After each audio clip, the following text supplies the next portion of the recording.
छत्तीसगढ़ में जनता को लुभाने के लिए सभी राजनीतिक पार्टियों ने घोषणा पत्र जारी किया है, जिसमें सिलेंडर के दाम कम करने, धान खरीदी, कर्ज माफी, महिलाओं को आर्थिक रूप से मजबूत करने जैसे मुद्दे शामिल हैं। इन मुद्दों से हालांकि जनता को लाभ जरूर मिलेगा, लेकिन इससे राज्य में आर्थिक बोझ भी बढ़ता हुआ नजर आएगा।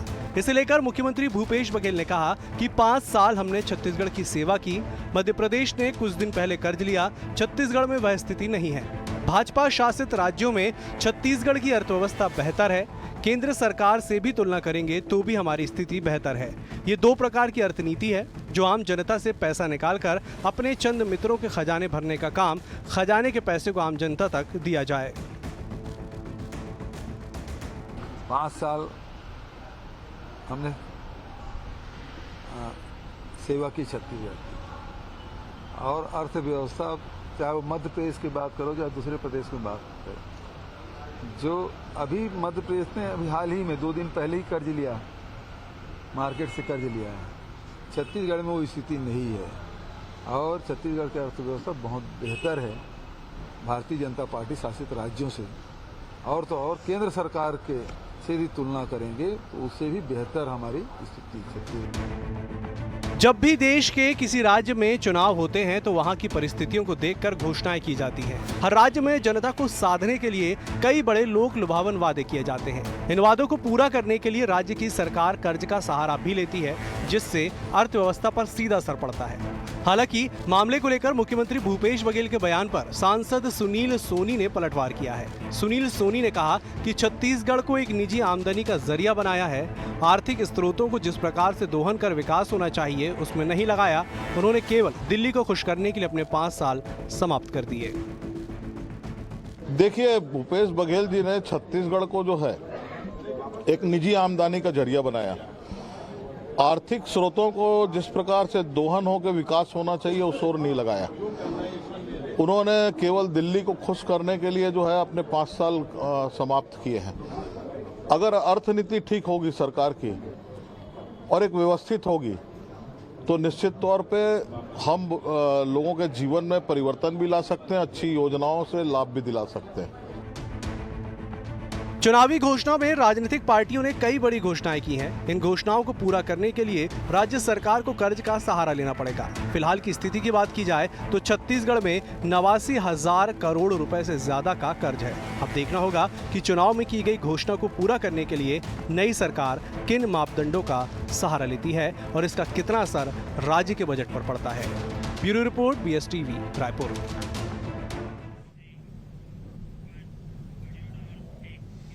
नमस्कार, जवाब तो देना होगा मैं। आप सभी का स्वागत है। मैं हूं डॉक्टर अवधेश मिश्रा। छत्तीसगढ़ की सियासत में चुनावी परिणाम की ओर बढ़ रहे दिन से पहले अब मुफ्त की योजनाओं को लेकर भी सियासत शुरू हो चुकी है।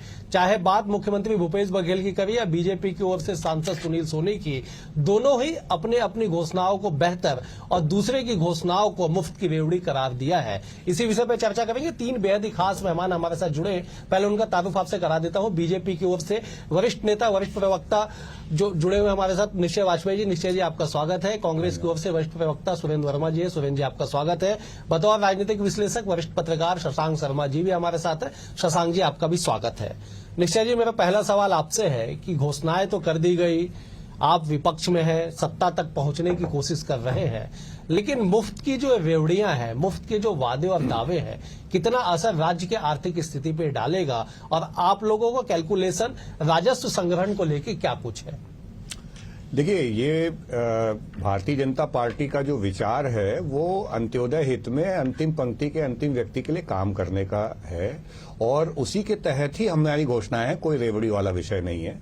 हमारे देखने में ये आया कि पिछले 5 सालों में शराब का जिस तरीके से यहाँ पे अवैध व्यापार चला और जिस तरीके से गरीबों के घरों से पैसे चूसे गए हैं ये ढेबर के दारू गैंग के द्वारा, तो उसने हमारे गरीब परिवारों की स्थिति बहुत बदहाल कर दी। इसलिए महिलाओं के लिए उनके खाते में 1,000 रुपए प्रति माह की दर से पैसा जाए, ये उन परिवारों की आवश्यकता है, इसलिए ये योजना लाई गई।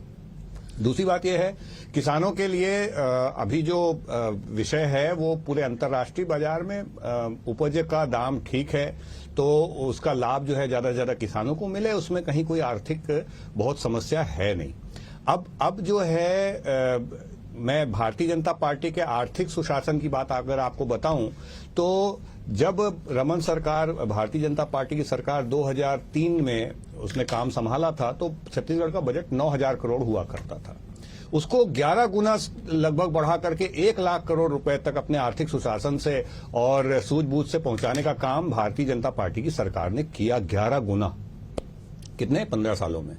वहीं अगर आप भूपेश बघेल जी के आर्थिक सुशासन को देखेंगे तो इन्होंने कर्जे को जो है 2 गुने से भी ज्यादा बढ़ा दिया। मात्र 5 वर्ष में इन्होंने 40,000 करोड़ के कर्जे को 83 और 85,000 करोड़, और अब तो वो लाख करोड़ के कर्जे को छूने की स्थिति में है। ऐसी स्थिति में उन्होंने लाया, जबकि बजट कुछ नहीं बढ़ा। नहीं, मैं आपसे ये कह रहा था कि आर्थिक सुशासन का भारतीय जनता पार्टी का छत्तीसगढ़ में ट्रैक रिकॉर्ड है, और उसके आधार पर ऐसी समस्त जितनी भी दीन हित की और अंत्योदय हित की, गरीब परिवारों की, किसान हित की योजनाएं हैं, उनका यहाँ क्रियान्वयन होगा, इसमें कोई संदेह नहीं। ठीक है सुरेंद्र जी, मेरा यही सवाल आपसे भी है कि आपको ऐसा क्यों लगता है कि मुफ्त की रेवड़ी को लेके प्रधानमंत्री तक जिसका विरोध करते हैं उस ट्रैक पे केवल बीजेपी बढ़ रही है? 12,000 मातृ वंदन योजना के तहत देने को लेके आप लोग उस ट्रैक पे नहीं जा रहे। आप लोगों से जब रेवड़ी पे सवाल पूछा जाता है तो आप लोग बड़े सफाई से कह देते हैं कि बीजेपी रेवड़ी की बात करके रबड़ी अपने पाले में कर लेती है। अवधेश जी, बात सफाई की नहीं है, बात जनता के अधिकार का है। देश के संसाधनों पर पहला हक देश की जनता का है। मुफ्त की रेवड़ी कहने वाले कारपोरेट को सारा कुछ लुटा दें, वो जायज है, और जनता को यदि कुछ दिया जाए। मूल बात अवधेश जी देखिए, सरकार का उद्देश्य केवल मुनाफाखोरी नहीं होना चाहिए। जिस तरह से जनता के जेब पर डकैती डाली जा रही है, टैक्स पेयर की हम बात करते हैं। इनडायरेक्ट टैक्स जो होता है, जो एक गरीब, एक मजदूर अपने लिए कपड़ा लेता है, अपने लिए भोजन की व्यवस्था करता है, क्या उस पर जीएसटी पे नहीं करता है? वो अगर अपने लिए मकान बनाता है, झोपड़ी की व्यवस्था करता है, तो सीमेंट पर 28% टैक्स भरता है। तो टैक्स तो उससे भी वसूला जाता है। और जब देने की बारी आती है, नीति और नियत का अंतर यही है। अभी छत्तीसगढ़ की बात कर रहे थे, जब रमन सिंह की सरकार आई तो कोई कर्जा नहीं था, 3,000 करोड़ का सरप्लस फंड था। 15 साल के कुशासन में लगातार वादा खिलाफी करने के बाद 41,000 करोड़ का कर छोड़ के गए। और इनके फोकस में क्या होता था? घटिया मोबाइल, घटिया टिफिन, अनुपयोगी स्काई वॉक, एक्सप्रेसवे की गुणवत्ता आप भी विदित है। राजधानी की छाती पर जो बना है, सारे के सारे ओवरब्रिज तोड़ के बनाया गया। तो ये इनके फोकस में होता था। कांग्रेस सरकार के फोकस में आम जनता, जिसमें महिलाएं भी हैं, जिसमें वनोपज संग्राहक भी हैं, जिसमें किसान हैं, जिसमें भूमिहीन कृषि मजदूर हैं, उनके हितों में जो चलाई जाने वाली योजनाएं हैं, उनको सीधे तौर पर लाभ दिलाया जा रहा है। जब छत्तीसगढ़ में जनता के जेब में सीधे पैसे गए, चाहे वो वनोपज संग्राहक हो या किसान हो, तो उसका असर अर्थव्यवस्था में दिखा। एक तरफ केंद्र की मोदी सरकार है, 2017 में जब कोविड आने के पहले ऐतिहासिक तौर पर कैश फ्लो सबसे न्यूनतम रहा मोदी सरकार में 2017 में। दूसरी तरफ छत्तीसगढ़ है, अर्थव्यवस्था के सभी सेक्टर में, चाहे वो ऑटोमोबाइल हो, कपड़ा हो, ज्वेलरी हो, सराफा हो, सब में विकास करके हमने दिखाया। ठीक है सुरेंद्र जी, आप लोगों ने बीते 5 सालों में 1,72,000 करोड़ रुपए लोगों के खाते में आपने डाले हैं। इसमें कई योजनाएं हैं, किसान न्याय योजना का जिक्र कर लीजिए, बिजली बिल हाफ का जिक्र कर लीजिए, लेकिन कुल मिला के कि आप लोगों ने सीधे लोगों के खाते में जो है वो 1,71,000 करोड़ आप लोगों ने 5 साल में ट्रांसफर किया है। खैर, मैं शशांक जी का रुख कर लेता हूं। शशांक जी, बीजेपी इस मुफ्त की रेवड़ी को सवाल तो सेंट्रल में उठाती है, वो आप पार्टी के खिलाफ कई जगह नारे बुलंद करती है। पीएम मोदी इस बात को लेके सभाओं में कहते हैं कि मुफ्त की रेवड़ी से, मैं कोट कर रहा हूं उनकी बातों को, कि मुफ्त की रेवड़ी देने से देश का विकास नहीं होगा। लेकिन देश का विकास नहीं होगा तो क्या छत्तीसगढ़ देश से बाहर है? ये सवाल तो बनता है। लेकिन सबसे मेरा सवाल आपसे ये है, बतौर विश्लेषक, क्या आप इस पर प्रकाश डालेंगे कि कांग्रेस इसे कहती है कि नियत का फर्क है और बीजेपी इसे आवश्यकता बनाती है? सुप्रीम कोर्ट तक में मुफ्त की रेवड़ी को लेकर चर्चाएं लगातार तेज है।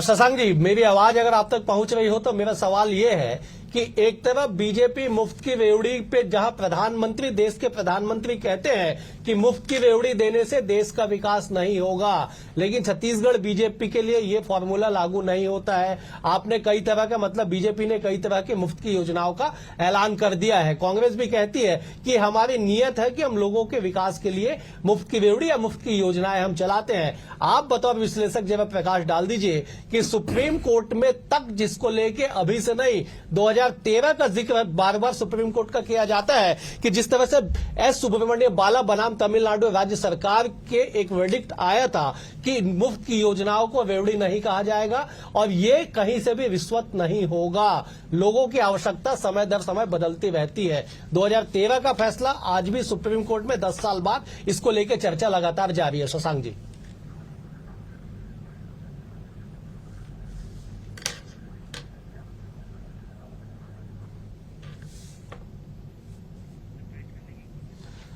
चलिए शशांक जी तक हमारी आवाज नहीं पहुंच पा रही। शशांक जी जुड़ेंगे तो बिल्कुल हम उनसे अब उनकी राय जानेंगे। एक बार मैं फिर से निश्चय जी का रुख कर लेता हूं। निश्चय जी, जरा ये अंतर स्पष्ट कर दीजिए कि आप लोग जिसे अंत्योदय कहते हैं, पंडित दीनदयाल उपाध्याय की परिकल्पना कहते हैं कि अंतिम व्यक्ति तक विकास होना चाहिए, पीएम मोदी कहते हैं कि मुफ्त की रेवड़ी से देश का विकास नहीं होगा, छत्तीसगढ़ में फॉर्मूला लागू क्यों नहीं होता है? देखिए, आपको दो चीजें समझनी चाहिए अवधेश जी। पहली चीज तो जो आप 1,71,000 करोड़ इन्होंने सीधे ट्रांसफर किए ऐसा आपने बोला, तो मैं ये आपको आंकड़ा ठीक करना चाहूंगा कि उसमें से 1 लाख करोड़ से अधिक पैसा केंद्र सरकार से सीधा आया किसानों के लिए, ठीक है। और तमाम अलग अलग जो योजनाएं हैं, चाहे वो प्रधानमंत्री आवास की योजना हो, इसका पैसा केंद्र सरकार देती है। ये पैसे हमारे यहाँ हितग्राहियों के खाते में सीधे आए हैं, ठीक है। दूसरी बात यह है कि आप मुफ्त की रेवड़ियां जो होती हैं, जिसका उद्देश्य है कि आप सरकार बनाने के लिए लोगों को लुभाएं, जबकि बिना किसी ऐसे वादे के भी गरीबों के हित में काम करना, अंत्योदय के हित में काम करना भारतीय जनता पार्टी का लक्ष्य है। आप देखेंगे कि जिन 70 वर्षों में, देश के 70 वर्षों में जिन घरों के छतें कच्ची रह गई, उनके करोड़ों की संख्या में देश भर में मकान पक्के छत बनाए गए। 70 वर्षों में हम जिन भाइयों के घर में शौचालय नहीं थे, उनके घर में शौचालय बनाया गया। किसी गरीब आदमी को अपने परिजन का इलाज कराने के लिए खेत न बेचना पड़े, किसी को अपना मकान न बेचना पड़े, कर्जा न करना पड़े, इसलिए आयुष्मान योजना के तहत 5 लाख रुपए प्रति वर्ष तक का उसके परिवार के इलाज की बातें आई। तो ये उनकी आवश्यकता है। हमारा समाज, हमारी संस्कृति ये कहती है कि परहित सरिस धर्म नहीं भाई, और एक राजा का राजधर्म यह है कि जो आपके राज्य का सबसे कमजोर व्यक्ति है उसका ध्यान सबसे पहले रखना। सरकार का जो खजाना है उस पर पहला अधिकार गरीब व्यक्ति का है, जो विपन्न व्यक्ति है उसका है, और अंतिम पंक्ति के अंतिम व्यक्ति तक ये सारी सुविधाएं, मूलभूत सुविधाएं पहुंचे, इसका ध्यान रखना राजा का काम है। उस दिशा में हम काम कर रहे हैं। मैं आपसे ये कहना चाह रहा हूं कि आपको मुफ्त की रेवड़ियां वो समझनी चाहिए जो कि ये मतलब केवल चुनाव जीतने के लिए इन लोग वादा करते हैं, जबकि ऐसी योजनाएं जो गरीब की हितकारी योजनाएं हैं उनको रेवड़ी आप नहीं कह सकते। ठीक है निश्चय जी, महिलाओं को प्रति माह 1,000 रुपए देना मुफ्त की रेवड़ी नहीं कही जाएगी, महिलाओं को 500 में सिलेंडर देना मुफ्त की रेवड़ी नहीं मानी जाएगी। और आप जिस आंकड़े को दुरुस्त कर रहे थे कि 1,71,000 करोड़ में से अधिकांश राशि केंद्र ने दी है, सुरेंद्र जी बेहतर इस पर प्रकाश डालेंगे, लेकिन मैं आपको बता दूं 6 तरह की योजनाओं में 1,71,000 करोड़ रुपए सरकार ने 5 साल में दिए हैं, जिसमें किसान न्याय योजना शामिल है, बिजली बिल हाफ योजना शामिल है, खेती एवं मजदूर कृषक योजना शामिल है, कर्ज माफी, सिंचाई का कर्ज माफी और बेरोजगारी भत्ता। इन 6 योजना में से केंद्र का जो अंश है, ब्रेकअप देंगे, मैं ब्रेकअप आपको दे दूंगा। मैं दे देता हूं, 6 योजनाओं में से केंद्र का पैसा क्या है वो सुरेंद्र जी बेहतर इस पर प्रकाश डालेंगे। मैं ब्रेकअप दे देता ठीक है, मैं एक बार सुरेंद्र जी का रुख कर ले तो मैं बिल्कुल आप ब्रेकअप पे प्रकाश डाल दीजिएगा। सुरेंद्र जी जवाब दीजिए। जी, भारतीय जनता पार्टी के फोकस में आम जनता का हित कभी नहीं रहा। आप देखेंगे जिस तरह से कारपोरेट टैक्स आज कितना है और इंडिविजुअल के लिए टैक्स का हायर स्लैब कितना है, ये आप देख लीजिए। 30% टैक्स, उसके ऊपर 4% सरचार्ज है, इंडिविजुअल के लिए है, और कारपोरेट को टैक्स की राहत पूरी की पूरी मिल रही है। जिस तरह से भूपेश सरकार में 2,87,000 कुपोषण से बाहर आए बच्चे, 1,80,000 महिलाएं एनीमिया से बाहर आई, 40 लाख लोग जो है छत्तीसगढ़ में गरीबी रेखा से बाहर आए। दूसरी तरफ केंद्र की मोदी सरकार है, पूरे देश भर का अवधेश जी आप आंकड़ा देखें, 22 करोड़ लोग गरीबी रेखा से नीचे थे। आज मोदी सरकार के आंकड़ों में 81 करोड़ है, जिनको दावा करते ही 5 किलो राशन देने का, जो 2014 में गरीबी रेखा से भूखमरी इंडेक्स में जो 55वें स्थान पर था, आज 111वें स्थान पर खड़ा है। और वहीं भूपेश सरकार ने यह प्रमाणित किया है, मैंने तो कहा ना, ये बता दे जो कर्ज माफी 9,270 करोड़ की हुई, 1 रुपया भी केंद्र सरकार का हो, मोदी सरकार का हो तो बता। बिजली बिल हाफ की योजनाएं जो चल रही है वो प्रदेश सरकार की है। जो वनोपज संग्राहकों के लिए जो गोधन न्याय योजना के तहत जो राशि दी गई है, जिस प्रकार से भारतीय जनता पार्टी के फोकस में केवल और केवल कमीशनखोरी रहा। भूपेश सरकार ने पिछले 5 साल में, अवधेश जी आप भी इस बात के गवाह हैं कि न कोई नया कर लगाया गया और न ही कोई कर्ज लिया गया पिछले 3 साल में नया। तो भारतीय जनता पार्टी जो है ये गलत बयानी बंद कर और दे। देखिए, आंकड़े पे मैं 14 बोलूंगा। साल में जो देश के 14 पीएम ने जो 67 साल में 67 ईयर में अवधेश जी जो कुल कर्ज लिया था वो केवल 55 करोड़ था। 20 बड़े सार्वजनिक उपक्रम बेचने के बाद मोदी सरकार ने पिछले 9 साल में ही 100 करोड़ से ऊपर का कर्जा लिया। और कहाँ जा रहे हैं? तो ये कारपोरेट की इनके फोकस में केवल कारपोरेट मित्र हैं। कर्ज 3 गुना होने के बाद भी गरीबी रेखा की संख्या बढ़ गई है। गरीबी रेखा से नीचे जीवनयापन करने में भुखमरी में 55 से 111वें स्थान पर पहुंच गए। जी, मैं शशांक जी का रुख कर लेता हूँ। शशांक जी, तकनीकी कारणों से मेरे 2 सवाल आप तक नहीं पहुंच पाए। चले एक बार सवाल ले लेता हूं मैं आपसे कि मुफ्त की रेवड़ी पे जब चर्चा होती है तो राज्य और केंद्र का पैमाना बदल जाता है। पीएम नरेंद्र मोदी कहते हैं कि मुफ्त की रेवड़ी देने से आप पार्टी पे इशारा करके वो कहते हैं कि देश की तरक्की नहीं होने वाला है, देश का भलाई नहीं होगा ना। लेकिन छत्तीसगढ़ में फॉर्मूला बदल जाता है, ऐसा क्यों? जरा ये प्रकाश डाल दीजिए। और बीजेपी कहती है कि लोगों की आवश्यकता है और कांग्रेस कहती है कि हमारी नीयत है कि हम लोगों के लिए इस तरह से योजनाएं ला रहे हैं। इसका कितना असर राज्य की आर्थिक स्थिति पे पड़ेगा? शशांक जी, जरा आप एक बार प्रकाश डाल दीजिए। जी बिल्कुल अवधेश जी, ऐसा है कि इसमें 2-3 जल्दी अगर मैं बिंदु रखूं तो हमारे संविधान में जो भाग 4 है उसमें हम राज्य के नीति निर्देशक तत्व की बात करते हैं, जिसमें कहा गया है कि जो गरीब लोग हैं, जो वंचित लोग हैं, जो जरूरतमंद लोग हैं, उनके लिए सरकार काम करेगी। अब वो किस तरह से काम करेगी वो उसका उल्लेख नहीं किया गया है। मुझे लगता है कि ये जो हम रेवड़ी बांटना जिसे कहते हैं, ये रेवड़ी जो है, ये रेवड़ी कोई खराब चीज नहीं होती है। हम बच्चों की बहुत मनपसंद, हम लोग छत्तीसगढ़ी में जिसको खई कहते हैं ना, ये रेवड़ी वो मनपसंद खई है। सवाल यह है कि जो बच्चों की रेवड़ी है वो अगर आप सबको बिना मांगे भी देंगे, जिनको जरूरत नहीं है उनको भी देंगे, तब आपकी समस्या खड़ी होती है। अगर कोई सरकार, कोई पार्टी ये वादा करे कि हम गरीबों के लिए कोई लोक कल्याणकारी कार्य करना चाहते हैं, वो अगर जरूरतमंदों तक पहुंचे, तो मुझे लगता है कि इसके लिए बजट को आड़े नहीं आना चाहिए। बजट की व्यवस्था, यही तो लोकतांत्रिक संसदीय लोकतंत्र की सबसे महत्वपूर्ण बात है। और दूसरी बात कि छत्तीसगढ़ सहित पूरे देश में जो हमारे यहाँ अमीरी और गरीबी की खाई है, एक अलग स्तर पे रहता है, दूसरे अलग स्तर पे रहता है। उनके जेब में अगर आप पैसा डालते हैं, उनको अगर किसी तरह की सुविधाएं देते हैं, कोई फायदा देते हैं, तो ये मत भूलिए कि बाजार में वही पैसा वापस आता है और हमारी अर्थचक्र को वही चलाता है, और वो घूम फिर कर फिर टैक्स के रूप में सरकार के पास जाता है। बिल्कुल सही। मैं आपको एक बहुत अच्छी पुस्तक का उल्लेख करना चाहता हूँ, जिसमें पुअर इकोनॉमिक्स, ये बेसिकली जो रेवड़ी हम अभी तक कहते आए हैं उस पर लिखी गई पुस्तक है, जिसके जो बैनर्जी हैं उसको नोबेल पुरस्कार भी मिला है। उसमें यही कहा गया है कि अगर आप किसी गरीब की शिक्षा, स्वास्थ्य, उनके रोजगार, उनके स्किल डेवलपमेंट के लिए अगर आप कोई काम करते हैं, तो ये जो है ये गलत चीज नहीं है। इससे अर्थव्यवस्था को बहुत पॉजिटिवली असर पड़ता है। तो इसीलिए अगर भारतीय जनता पार्टी कहती है या कांग्रेस पार्टी कहती है, तो बजट में उसके सारे प्रावधान की व्यवस्था है, क्योंकि ये एक चक्र है। अगर आप किसानों को ज्यादा पैसा दिए, आपने उनके कर्ज माफ कर दिया, तो घूम फिर के वो पैसा जो उनके हाथ में वो कहाँ जाएगा? वो बाजार में जाएगा ना। हम ही तो कहते हैं कि हमारे प्रदेश में ट्रैक्टर खरीदने वालों की संख्या बढ़ गई, बाइक खरीदने वालों की संख्या बढ़ गई। तो ये जो रजिस्ट्रेशन का टैक्स है, ये तमाम चीजें वही तो घूम फिर के सरकार के पास आती है, और उन्हीं से ये सारा खेल होता है। मुझे लगता है जहां जरूरतमंदों को ये जरूरत देने की है, वहां मुझे कोई रोक नहीं लगती। लेकिन हाँ, हमको चिन्हित करना चाहिए कि जरूरतमंद कौन है और गैर जरूरतमंद कौन है। जो 10 लाख रुपए का कर्जा लेने वाला बड़ा किसान है, बिल्कुल शशांक जी, बिल्कुल आपने सही कहा। मैं एक बार निश्चय जी का रुख कर लेता हूं। निश्चय जी, शशांक जी ने जिस बात का जिक्र किया कि जरूरतमंदों को अगर आप उपलब्ध कराएंगे तो उसमें कहीं कोई बुराई नहीं, रेवड़ी नहीं है। 2004 में आपने 5 रुपए में भरपेट भोजन की योजना शुरू की, सबने उसका लाभ लिया, अच्छी बात है। 2005 में आपने चरण पादुका देने का ऐलान किया, ठीक है। जो वन में जो वन संग्रहण करते हैं उसको, उनके लिए आपने चरण पादुका की शुरुआत की, वो भी ठीक है। 2012 में आपने तीर्थ यात्रा की शुरुआत कर दी, उसे भी लोगों ने एक्सेप्ट किया। लेकिन अब आप आ गए प्रति महिला को 1000 रुपए महीने देने का, जिसे आवश्यकता नहीं है, तो क्या वो अपने लिए उसे रेवड़ी नहीं समझेगा? निश्चय जी, देखिए, मैंने इसकी पृष्ठभूमि आपको बताई थी कि ये पहली बार ऐसा हुआ है छत्तीसगढ़ में जब एक ढेबर का दारू गैंग जो है उसने गरीबों के घरों से पैसे लूटने का काम किया पूरे छत्तीसगढ़ में। और सुनिए ना, अजय जी मुझे जवाब पूरा मैं ऐड कर देता हूं, फिर आप जवाब दीजिएगा, मैं पूरा टाइम दूंगा आपको। क्या आप ये स्पष्ट करेंगे कि 1000 रुपए महीना महिलाओं को केवल बीपीएल के नीचे वालों को देंगे या जिनके यहाँ शराबखोरी होती है, ऐसा कोई डेटा आपके पास होगा तो केवल उनको दिया जाएगा, आम लोगों को नहीं दिया जाएगा। स्पष्ट करेंगे आप, इसको ऐड करके आप जवाब दे दीजिए। जी, मैं आपसे ये कह रहा था कि इस पूरे छत्तीसगढ़ में जिस बेतहाशा दर से शराब का काम किया गया है, उसने हमारे यहाँ के औसत परिवारों का ऐसी बर्बादी की आप कल्पना नहीं कर सकते। बच्चे पढ़ नहीं पा रहे, लोग इलाज नहीं करा पा रहे।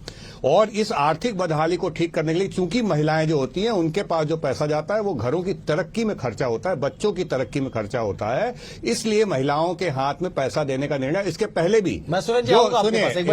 भी जो मकान बनना है उसमें महिला के नाम पे मकान बने, राशन कार्ड बनना है महिला के नाम पे राशन कार्ड बने, ये नीति लाने वाली भी भारतीय जनता पार्टी थी। मुफ्त की रेवड़ी की जो आप बात कहते हैं, जिस समय कोरोना आया उस समय हमारे भाइयों के काम बंद हो गए तो इनको मुफ्त में वैक्सीन लगाई जाए, इनकी जान बचाई जाए और इनको राशन दिया जाए 3 साल तक। लेकिन उस राशन को भी बेच के खाने वाले भूपेश बघेल सरकार के लोग ये गरीबों तक राशन नहीं पहुंचने दिए। ऐसी स्थिति में जो हमारे परिवारों की, छत्तीसगढ़ के आम परिवारों की स्थिति हुई है, महिलाओं को सुदृढ़ीकरण करना पड़ेगा। दूसरी बात अवधेश जी, जो आप उसकी बात कर रहे थे, जो आंकड़ों की बात कर रहे थे, जिसमें से एक आंकड़ा सुरेंद्र जी ने दे दिया कि 9,000 करोड़ इन्होंने कर्ज माफी पे खर्च किया था। ठीक है, इन्होंने हर बजट में 5500 करोड़ के आसपास का ही प्रावधान किया है। अंतिम बजट में 6500 करोड़ जो किसान न्याय योजना का है उसकी भी आखिरी किस्त आई नहीं है। इस तरीके से कुल लगभग 20,000 करोड़ ही के आसपास का वो फिगर आता है जो किसान न्याय योजना का फिगर है। बिजली बिल हाफ का जो पैसा है वो ये बता दें, हमारा तो बिजली बिल हमेशा से डबल हुआ है, बिजली जरूर गुल हो गई है। तो आपको मैं बता दूं कि इनका क्या विज्ञापन में खर्चा जितना है ना, उतना तो गरीब हित में और लोक हित में खर्चा नहीं हुआ है। और जो पैसे केंद्र सरकार से आए उसको जोड़ के इन्होंने बताया है, ये सच्चाई है। ठीक है शशांक जी, सुरेंद्र जी मैं लौटूंगा आपके पास। शशांक जी कुछ कहना चाह रहे हैं। शशांक जी। मैं एक बात कहना चाहता हूं कि जो गरीबों के लिए योजना है ना, हमारे देश में जब समानता का अधिकार है तो हमें योजना का लाभ हर व्यक्ति तक पहुंचाने का प्रयास करना चाहिए। कई बार हम मध्यम वर्ग के साथ अन्याय करते हैं इस कारण। लेकिन एक बात और ध्यान रखिए, हमारे देश की जनता इतनी समझदार है कि आपको याद होगा कि गैस सिलेंडर की सब्सिडी स्वेच्छा से करोड़ों लोगों ने छोड़ दी थी, एक बार प्रधानमंत्री ने अपील की। इसी प्रकार हमारे यहाँ पर जो गरीबी रेखा के ऊपर के लोग हैं उनका भी पीडीएस सिस्टम से सस्ते में चावल और तमाम चीजें लेने का प्रावधान है। लेकिन आज भी मैं जानता हूं कि लगभग 75% जो सक्षम लोग हैं वो न कार्ड बनवाए हैं और न वो उसकी सुविधा लेते हैं। तो आप सुविधा सबको दीजिए और आप अपील करिए कि जिसको आवश्यकता न हो वो स्वेच्छा से उसको छोड़ दे। अगर हमारा नेता उसको अपील करेगा तो मुझे लगता है कि ये रेवड़ी अपने आप जो शब्द हम इस्तेमाल करते हैं उसकी प्रासंगिकता समाप्त हो जाएगी। बिल्कुल सही कहा शशांक जी आपने। लेकिन चर्चा आज इस बात को लेकर होती है कि पीएम मोदी अगर सभा में रेवड़ी शब्द का इस्तेमाल करके कहते हैं कि देश की तरक्की रेवड़ी बांटने से नहीं होगी, तो ये पैमाने अलग अलग राज्यों में क्यों बदल जाते हैं? दरअसल सवाल और चर्चा इसी बात को लेकर पूरे देश भर में, न केवल देश भर में बल्कि सुप्रीम कोर्ट में भी याचिका दायर की गई। अश्विनी कुमार चौबे के जो उन्होंने याचिका दायर की उसमें भी एक सप्ताह पहले जो उसमें आया है, उन्होंने साफ तौर पर कहा है, कोर्ट को बताया है कि वादा करना भ्रष्ट आचरण की श्रेणी में आता है और लोक अधिनियम, जनप्रतिनिधि अधिनियम के तहत इसमें धारा 151 की धारा 123 के तहत इसमें निर्वाचन शून्य करने का भी आधार इसमें बनता है। मैं सुरेंद्र जी आपका रुख करूंगा, आपको जवाब देना चाहते थे। अवधेश जी, सबसे पहले तो वेलफेयर स्कीम को मुफ्त की रेवड़ी कहना न केवल आपत्तिजनक है बल्कि जैसा कि वरिष्ठ पत्रकार शशांक शर्मा जी ने कहा, संविधान के भाग 4 में वर्णित नीति निर्देशक तत्वों का भी अपमान है, जो ये निर्देशित करता है कि सरकार को काम के फोकस में किन विषयों को रखना चाहिए। तो मोदी सरकार में यह स्पष्ट है कि असमानता बढ़ी है, गरीब और गरीब होते जा रहा है और अमीर हुआ है। जिस प्रकार से छत्तीसगढ़ के अभी निश्चय जी कहा करते 30,000 करोड़ रुपए की राशि निश्चय जी केवल राजीव गांधी किसान न्याय योजना में कर्ज माफी 10,000 करोड़ 9,270 करोड़ कर्ज माफी। और सुन लीजिए, अपने समय में आपने बहुत झूठ बोल लिया, 325 करोड़ का हमने जो है सिंचाई कर माफ किया, 12,000 करोड़ का कृषि पंपों को। भूपेश सरकार के फोकस में आम जनता का हित है और भारतीय रखना जनता होगा। पार्टी के मुझे इस फोकस में चर्चा केवल को- अपने सुरेंद्र जी, पूंजीपति मित्रों का हित ठीक रहा है। सुरेंद्र जी, मुझे इस चर्चा को समाप्त करना पड़ेगा, समय का अभाव है। कुल मिला के ये है कि 6 अक्टूबर 2023 का वो दिन जिसमें सुप्रीम कोर्ट ने 2 राज्यों को नोटिस जारी करके ये कहा था कि मुफ्त की रेवड़ियों को लेकर आप जानकारी दीजिए। निर्वाचन आयोग को भी नोटिस जारी करके जवाब मांगा गया। तो उन 2 राज्यों में मध्य प्रदेश जो भाजपा शासित राज्य है और राजस्थान जो कांग्रेस शासित राज्य है, मतलब ये सुप्रीम कोर्ट ने दोनों ही शासित राज्यों को नोटिस जारी किया जिस पे जवाब होना है, आगे सुनवाई होना है। कुल मिला के कि छत्तीसगढ़ हो चाहे देश की सियासत हो, मुफ्त रेवड़ी को लेकर लगी ये चर्चा अभी और कितनी दूर तक जाएगी इसके लिए इंतजार करना होगा। लेकिन कुल मिला के कि छत्तीसगढ़ की जनता, छत्तीसगढ़ के तमाम राजनेता इस बात का इंतजार कर रहे हैं कि 3 दिसंबर को जब भाग्य का पिटारा खुलेगा तब किसके वादों में दम होता है और किसकी रेवड़ी या किसकी अंत्योदय की स्कीम लोगों तक पहुंच पाती है। आज इस चर्चा में इतना ही। आप तीनों मेहमानों का बेहद शुक्रिया। सुरेंद्र जी आपका शुक्रिया, निश्चय जी आपका शुक्रिया, शशांक जी आपका भी शुक्रिया। कल एक और विषय के साथ होगी मुलाकात, तब तक के लिए नमस्कार।